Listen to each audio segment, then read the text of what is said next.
Bienvenidos al episodio 8 de Más Podcast para Más Orgullo. Un espacio del movimiento afrolatino Seattle donde las voces afro, migrantes, indígenas y disidentes se encuentran para desmontar fronteras y volver a poner la vida en el centro. Hoy cerramos la segunda temporada, una apuesta que nos recordó que emigrar no es solo moverse, es sostener el espíritu y aprender a resistir con el cuerpo entero. Un recorrido en el que hemos habitado territorios, transitado cuerpos y desenterrado memorias que se niegan a guardar silencio. Este no es un punto final, es un volver sobre lo vivido, una pausa para escuchar lo que nos dejó, lo que nos dolió y también lo que supimos florecer. Soy Ana Teresa Puente, hablándoles desde Colombia, y me corresponde con cuidado y alegría acompañar este cierre de temporada que nace desde adentro, desde las voces de las comadres del comité, para nombrar sin filtros ni permisos las marcas que las políticas migratorias del norte global dejan en nuestros cuerpos, territorios y formas de existir. Y al mismo tiempo, para reconocer todo lo que se resiste, se expande y desborda sus fronteras. Este espacio respira porque hay un tejido vivo sostenido por nuestras comadres Delia, Maybe, Raiza, Evelyn, Ana Gabriela, Gemali, Milvia, Minox y Patricia. Les agradecemos por cocinar a fuego lento lo que somos en común, por seguir encontrándonos semana tras semana a imaginar recetas de resistencia sazonadas con sal prieta y memoria, por dejarse abrazar por el calor colectivo donde todo finalmente encuentra su forma. Así llegamos a la olla.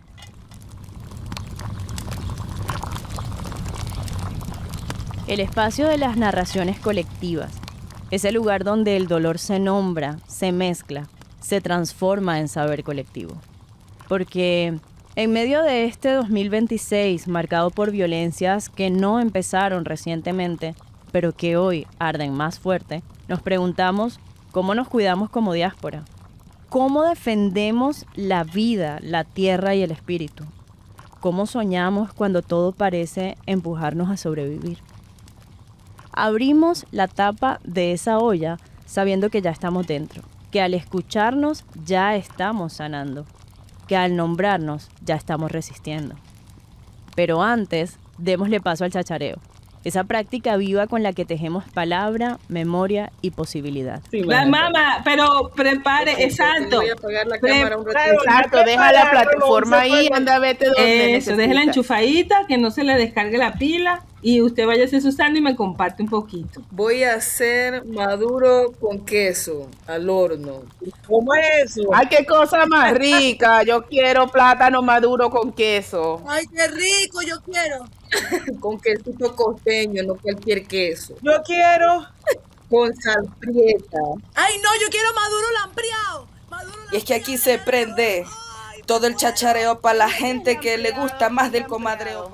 Así con esa vaina como el yoyo. ¿Qué? Como hacemos todo el yoyo. Envuelto en queso. ¿El yoyo? No vale, explíqueme. Porque todo el podcast se viene aquí entero para que toda la gente sepa lo que tengo. Vamos a cantar, vamos a decir, vamos a contar lo que viene en la historia negra aquí, para que sepan que toda esta gente viene con sancocho para ti. Iniciamos esta conversación dándole respuesta a una pregunta. ¿Cómo la espiritualidad ha acompañado a cada una de las comadres del comité en el proceso de emigrar y en estos momentos de crisis locales, nacionales y globales? Black Mama desde Ecuador le mete la mano a este sancocho.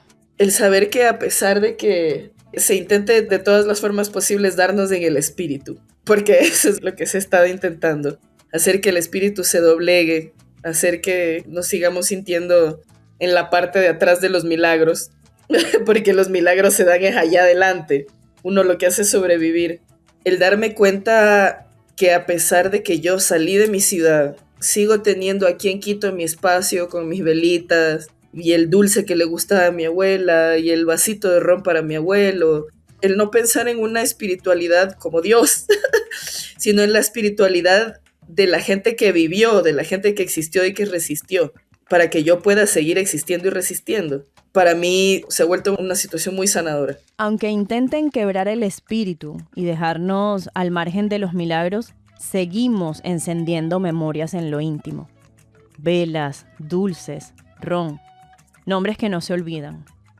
La espiritualidad no es un Dios lejano, sino la huella viva de quienes resistieron para que hoy respiremos. Más que entender que seguimos siendo estas personas que fueron sacadas y llevadas a la diáspora por la trata esclavista y que necesitan todo el tiempo recordarnos que nosotros somos descendientes de personas esclavizadas, porque a pesar de que yo sea la más ecuatoriana, nunca me van a dejar de recordar que yo no pertenezco a esta tierra, que yo no fui producto creado en esta tierra. El saber que a pesar de la trata, el tambor sigue activando el espíritu.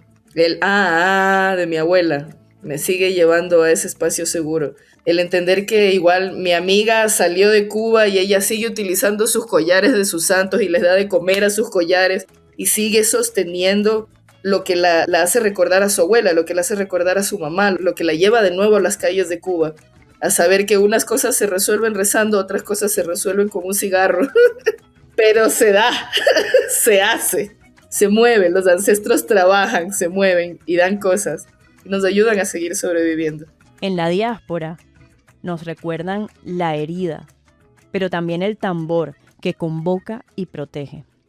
Y entre rezos, humo y cantos, los ancestros se mueven, sostienen la vida, nos enseñan a seguir.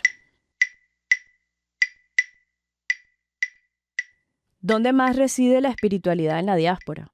Pues ¿dónde más? En las cocinas, en las memorias gustativas, en ese fuego acogedor que te abraza. Pero cuidado, hay quienes llegan a apoderarse de esos saberes, a nombrar los suyos, a venderlos sin raíz, nombre y o tradición. Esto nos lo recuerda la comadre Raiza de la Hoz desde la Guajira colombiana. En estos días estaba hablando con mi mamá que vino para acá, estamos haciendo unas piezas audiovisuales para el tema culinario. Mi mamá es sabedora culinaria. Y estaba hablando con otra sabedora de otro pueblo. ¿Ustedes escuchan a mi vecina? Sí, claro. Claro que escuchamos. Sí, ahora sí. Parte del landscape, del ambiente sonoro de esta conversación. Pero dale, eso hace parte de nuestra cotidianidad. Y estaban dos mayores, está mi mamá y otra mayora que también es sabedora culinaria. Y empezaron a hablar acerca de cómo todo este tema del turismo experiencial, sensorial, étnico, está trayendo a full gente de afuera. Básicamente lo que están haciendo es instrumentalizar y apropiarse de los saberes de las cocineras y de las sabedoras más antiguas. La otra mayora se llama Angélica Salas Quinto, mi mamá se llama Violida Pérez Blanco. Y Angélica me causó mucha gracia, ¿no? Porque verlas así como estaban en su elemento y cómo se reían y decían, no, fulana vino. Entonces se llevó a Gilla es la hermana de Angélica, ellas eran cocineras de un restaurante muy, muy famoso aquí en Riohacha, que se llamaba La Taguara, que cocinaban solo comida de monte, por ejemplo, el conejo, la tara, la guara, etc.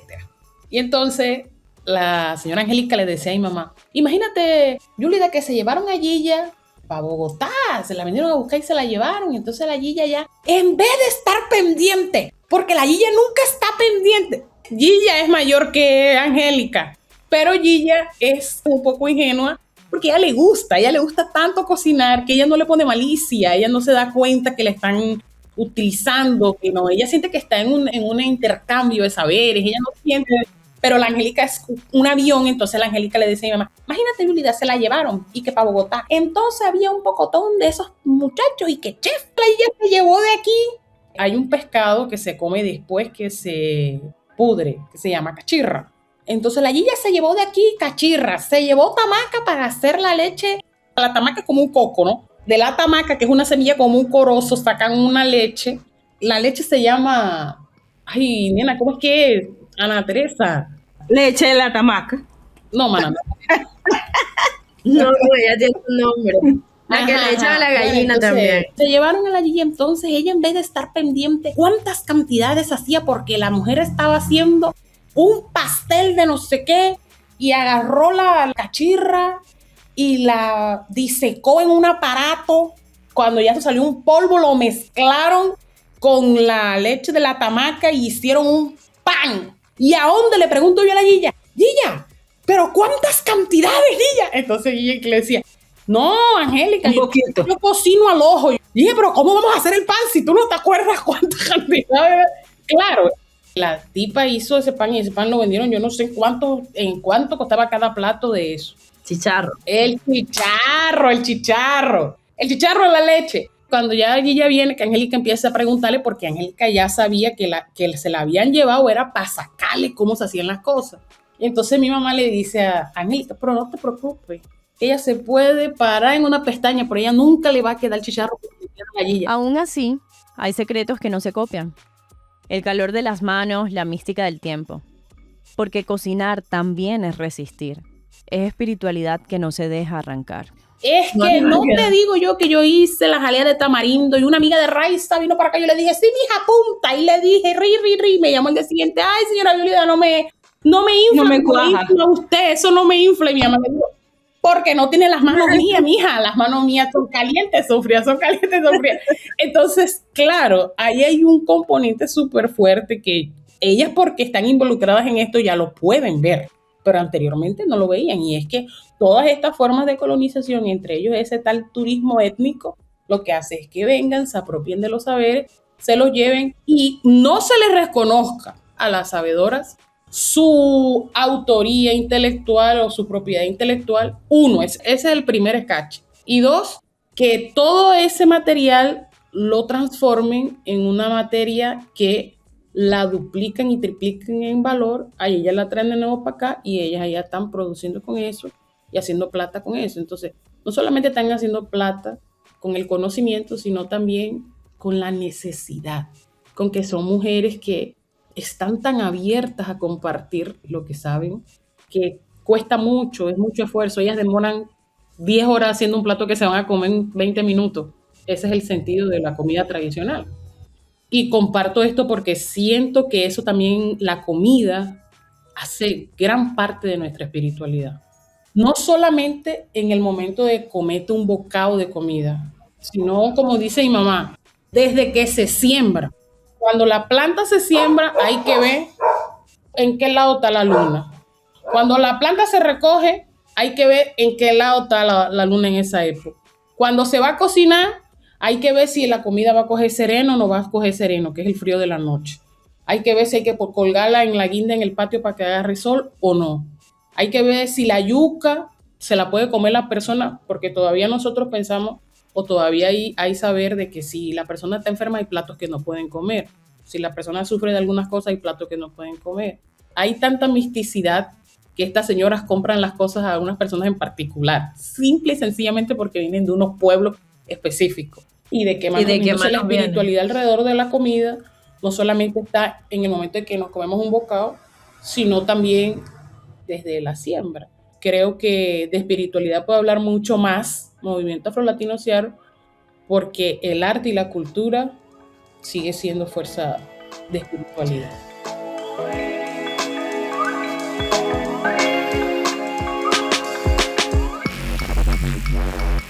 Para la comadre Evelyn Laurent Perrot, quien nos habla desde Filadelfia, lo sagrado se teje en la gente que abraza, en la comunidad donde también crecemos. Una de las cosas que para mí es sagrado es la gente más cercana a mí, la gente con la que me identifico, la gente con la que puedo hablar, la gente con la que puedo descargar y la gente con la que hago co-crecimiento, porque si alguien crece y estamos comunicando, yo también crezco con esa persona.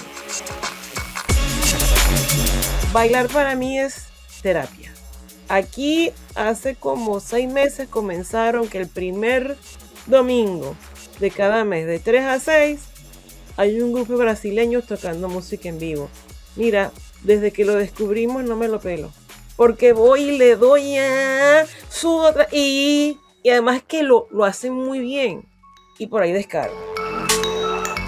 Después que uno escucha una y otra y otra y otra vez insultos directos, comentarios que no eran contigo.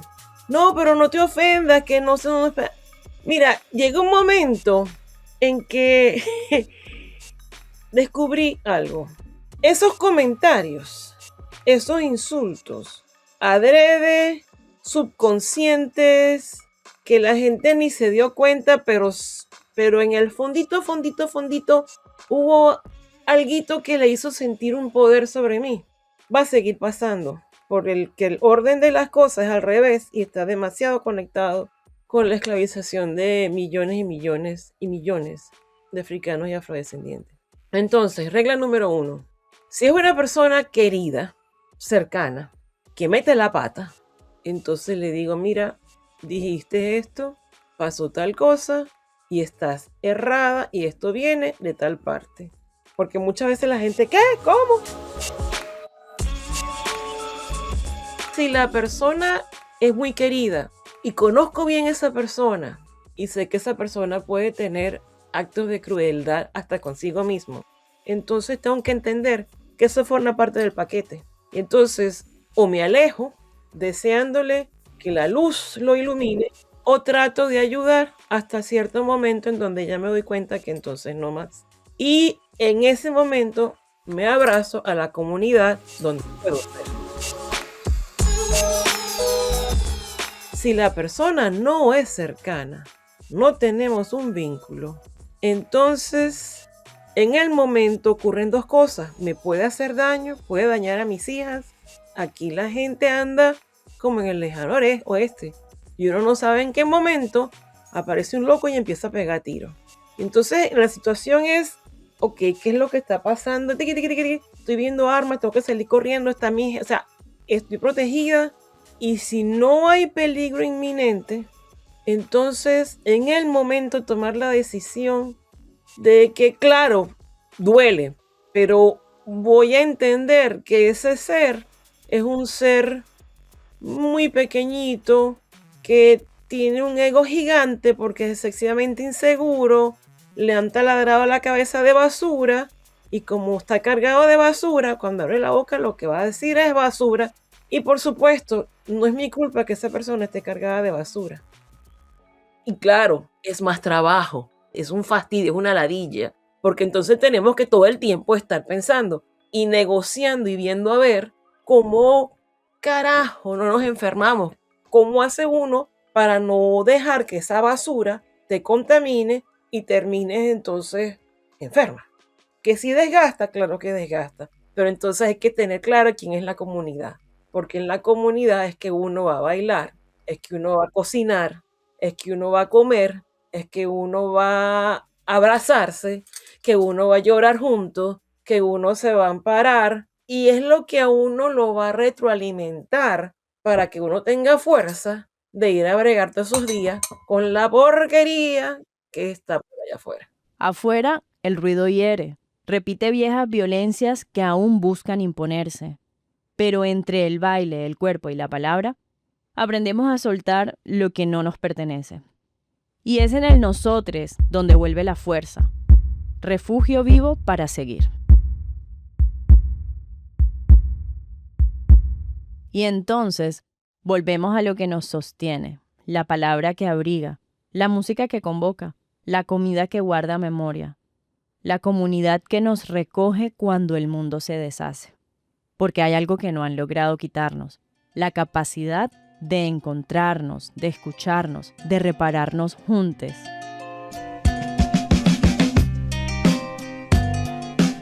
Es clave no romantizar la lucha y recordar que el tiburón sigue avanzando y de formas tanto explícitas como silenciosas.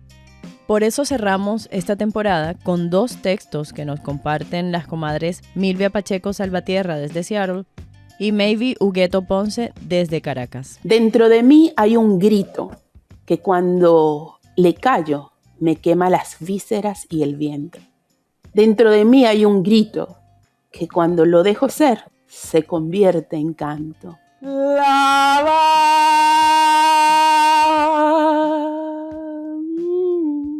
Mi cuerpo negro reverbera espacios que se distienden en nuevas fronteras. ¿Cómo te explico que la geografía de mi cuerpo negro no termina en los bordes de mi piel, ni en esos límites impuestos por la colonialidad? Los bordes de mi ser son tan amplios que cruzan mares, tiempo y planos dimensionales. Son tan profundos que alcanzan conectarse a ese saber afroancestral sin importar cuántas veces han intentado bloquearlo y borrarlo. Yo no soy ese cuerpo vigilado que te has imaginado y creado a la imagen y semejanza de tus deseos y temores. La violencia de la colonialidad ha dejado una topografía de heridas en este cuerpo colectivo que somos, pero nuestros saberes nos abren portales para el camino de nuestro encuentro. Es difícil mirar la violencia con la que golpeas este cuerpo colectivo, sentir las bombas, los muertos, tus fronteras impuestas, la manera impune en que despliegas leyes para descartar nuestros derechos. Crees que nos puedes desaparecer con tu violencia y una y otra vez te hemos demostrado que no nos puedes callar. Siempre nos alzamos en grito, en canto y acción.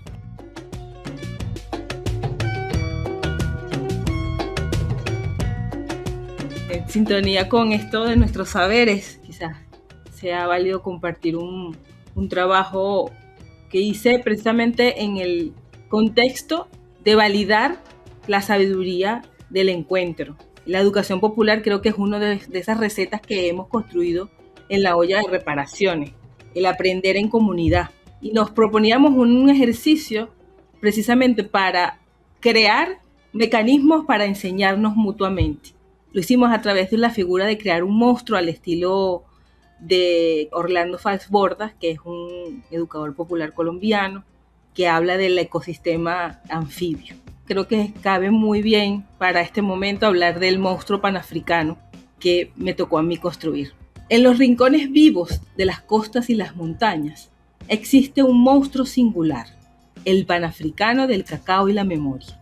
Este monstruo va más allá de su territorio conocido, extendiendo sus anfibios hacia las comunidades de la diáspora afro que aún no ha visitado, recorriendo caminos invisibles de resistencia y encuentro. Su piel es oscura y brillante, como el cacao tostado, cargada del aroma terroso y dulce que une a quienes cultivan la tierra con amor ancestral. De su espalda emergen tentáculos que se adentran en las raíces mismas de la historia, hurgando memorias que viajan en el tiempo.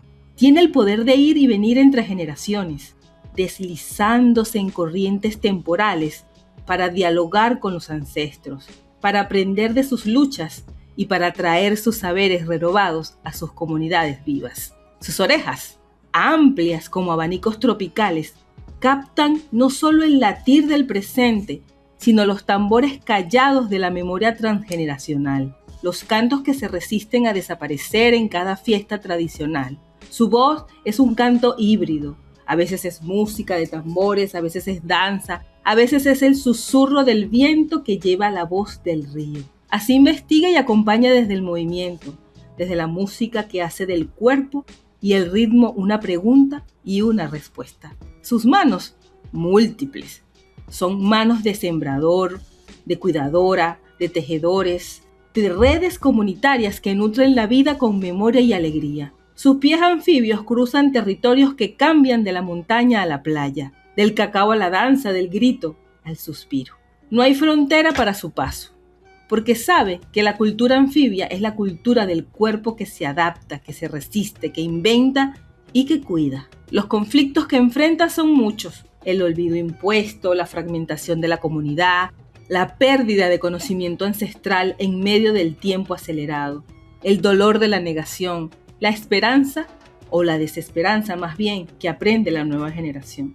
Pero su fuerza más grande es la capacidad de evocar memoria. Al danzar, al cantar, al sembrar y cocinar y comer juntos, al escuchar lo que no siempre se dice, abre senderos hacia una educación popular que brota del amor, la historia compartida y la resistencia colectiva.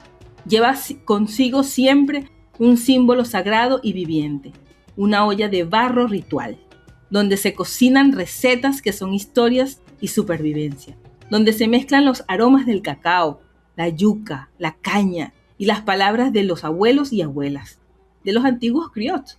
En esa olla vemos que es cuenco desde donde se invoca la memoria y se celebra la continuidad.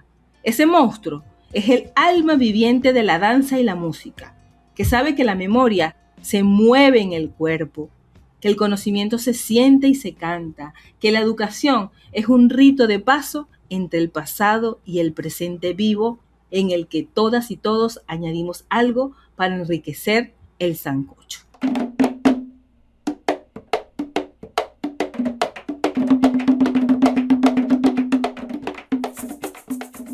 La espiritualidad de nuestra Abya Yala es profunda y diversa. Es un fractal que se abre en migración y en crisis. Es comida, es collar, es calle, es protección, es música, es danza, es cuidado, que se cocina para sostener y reparar.